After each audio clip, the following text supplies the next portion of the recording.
Day 5 is from Antequera to Cuevas, Bajas, which is a distance of about 35 kilometers.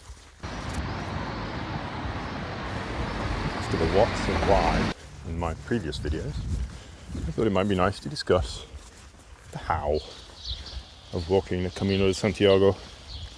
Now that's going to be pretty tough in about 2 minutes, so I suppose I'll just hit the top level points. Number 1, find time off work. Number 2, pack a bag. You can find that online, some guides for packing. I'll probably give some more tips on that later. Number 3, book a ticket. Probably don't need a return ticket because you might arrive early, you might arrive late, assuming you're allowed to arrive late, of course. Maybe worth booking a flexible ticket. Number 4, probably install some kind of app that will help you with the route, or find a guidebook, because while it is a very simple and easy route to follow, it's nice to have some kind of guide, especially when you're beginning. And then I suppose step 5 is arrive and walk. It's really quite simple. So long as you have, now you don't even need particularly good equipment, you just need the right equipment. And you are in a reasonable level of fitness, and you've chosen a route that is fairly well provisioned, that is basically the Camino Francés, the Camino del Norte, or the Camino Portugués, you can pretty much follow those yellow arrows until you feel tired, and then you can find a albergue, which is a shelter, and you can stay there. It's a little bit more complicated than that, but not by much.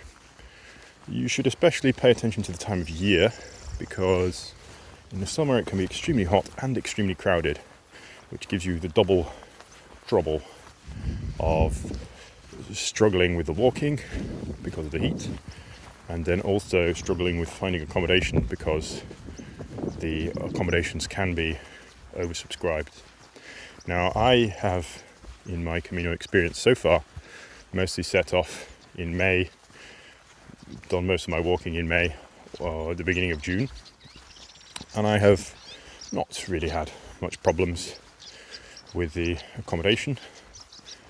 I will say for the Francés, it's probably still possible to have accommodation problems. I can't really give too much advice because I have not walked that route, because there was just so many people that it didn't really appeal to me.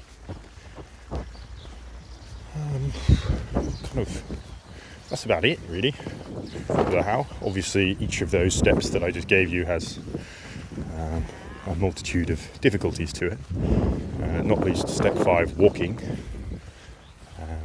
But yeah, it really is quite simple. There's no need to book most of the stuff in advance. There's no need to plan too much, which is, again, one of its great strengths. There's very little cognitive load involved. And I suppose that's a good topic for tomorrow.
coche propio y ya la mitad lo tiene de la película.